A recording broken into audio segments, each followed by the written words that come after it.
Okay, so here it is, the MacBook Air 2020 edition. We're going to go ahead and get it unboxed. It's pretty simple. We know the drill by now, but for tradition's sake, I wanted to go ahead and get this thing unboxed. So here it is, the top of the MacBook Air 2020 model. This is a 13-inch MacBook Air. It features a 1.1 gigahertz dual-core CPU. Now, this is not the quad-core version. You should probably buy the quad-core version if you're going to be doing any sort of intense operations like video editing, raw photo editing, etc. But as I mentioned at the very outset, I wanted to specifically try the $999 MacBook Air because it is the cheapest MacBook that Apple currently sells. So that to me is just an interesting talking point. I'm always going for the top of the line machine. I thought I would just switch it up this year and say, hey, let's go to the bottom of the barrel, grab the very entry level of the entry level MacBook Air. And that's what we've done. So you see the design by Apple in California packet. Inside you get a little getting started guide. Of course, you saw your USB cable, your USB-C cable, and your power brick, 30-watt power brick. You have your regulatory information and what do we have here? Space gray Apple stickers. So nice. All right, so let's go ahead and get it unwrapped. Here it is, folks, the 2020 MacBook Air. It's very, very similar. If you've used the last year's model or the year before that in 2018, you know exactly what to expect. For the most part, there are some definite notable changes here, but you still have the two Thunderbolt 3 ports on the left side, and you still have the 3.5mm headphone jack on the right side. So as far as outside appearance, not much has changed at all. It is ever so slightly thicker and heavier, but that's almost indiscernible from last year's model. And you have the little inset here so you can lift up, I don't know what that's like, some smudges on the front lip area. I don't know what's up with that. I just took it out of the box, but whatever. All right, so here's the top of the MacBook Air. You can see the little color matched Apple logo, nice and shiny. Let's go ahead and open it up, and the MacBook Air automatically turns on. Go ahead and remove the little protective paper. There we go. Now we're ready to get it all set up. So let's get started talking about the top features for the 2020 MacBook Air.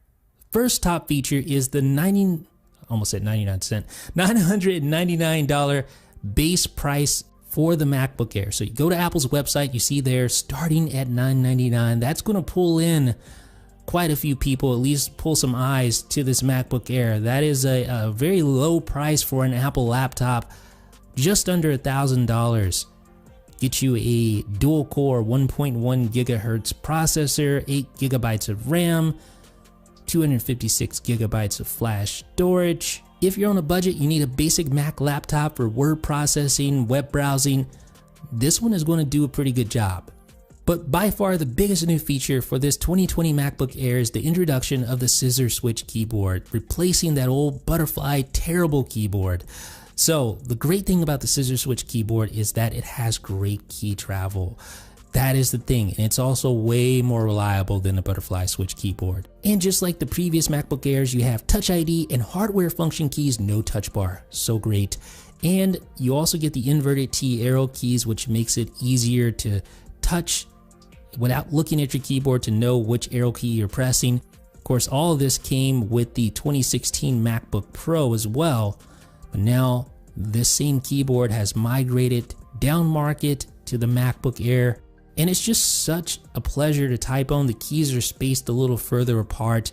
If you were frustrated by the previous MacBook Air keyboard, then this one is going to make you really happy. It truly is a night and day experience when comparing the two. I tried to type on my 13-inch MacBook Pro from 2019 and compared it to this, and it was just no contest. I would take this keyboard 10 out of 10 times. One of the really cool features of the 2020 MacBook Air is that Apple doubled the entry-level storage. So no longer does it start with just 128 gigabytes of flash storage. No, they actually dropped the price on the base model from $1099 to $999 and then doubled the storage from 128 to 256. I've always felt like 128 gigabytes of storage was way too little, even for the most basic users, but having 256 gigabytes of storage is actually quite nice. So with my previous MacBook Airs, I always got used to carrying around this guy right here. This is a SanDisk Extreme Portable SSD. Great little portable drive. But now Apple has doubled the max amount of storage you can configure on your MacBook Air. So it used to be just 1 terabyte, now you can configure up to 2 terabytes, which is quite a lot of storage. Even if you're editing high quality video, with 2 terabytes you could probably manage to do so without toting around a portable SSD.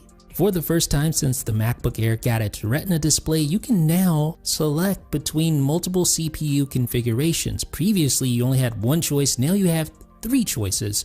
A 1.1 GHz dual core, a 1.1 GHz quad core i5, and a 1.2 GHz quad core i7. These are all 10th generation Intel processors. They all support hyper-threading, but the entry-level CPU is just a dual core processor, whereas the mid-tier and the highest-end CPU configs are quad core processors. So of course I have the dual core. You can see the single core score is actually decent, 987, but the multi-core, wow. That's gonna hurt when you're editing video or trying to edit video in Final Cut Pro 10 or doing anything else that takes advantage of multi-core. With that being said, single core is actually pretty decent. Games are gonna play fairly well for the most part. Although for more intense games, you may have some struggles with that integrated Intel Iris Plus GPU. But the great thing about having Thunderbolt 3 built in is that you can always connect an external GPU if you need the extra graphics power. But I was actually pretty surprised at how well this thing performed gaming wise. Most of the Apple Arcade games I played pretty decently. Frame rates weren't horrible. If you're just a casual gamer, you want to play games occasionally on your MacBook Air, this is going to be perfectly fine as long as you set your expectations accordingly. With all that being said, you do get better single core performance when compared to the 2019 MacBook Pro entry-level model, so there's that. But to be honest, I probably wouldn't even recommend trying to edit video on the entry-level MacBook Air. It's probably just going to frustrate you. And one of the cool things about the Intel Iris Plus GPU is that it does support the Pro Display XDR at full resolution, which is pretty impressive given the fact that even a machine like the iMac Pro doesn't support full resolution connectivity to the Apple Pro Display XDR. Now, with that said, temper your expectations. You try to play games, if it's any game not called solitaire, you're probably going to run into some heavy frame rate issues when running at full resolution on that Pro Display XDR. Now, when just doing regular stuff like browsing the web, here I have 2 Safari windows side by side, able to scroll through pretty well. I will say that some of the issues have to do with lack of RAM. That 8 GB entry-level RAM configuration just isn't enough. If you can't afford it, by all means, please upgrade the RAM to 16 GB. It's going to make a world of difference. It's going to make using the MacBook Air a much better experience.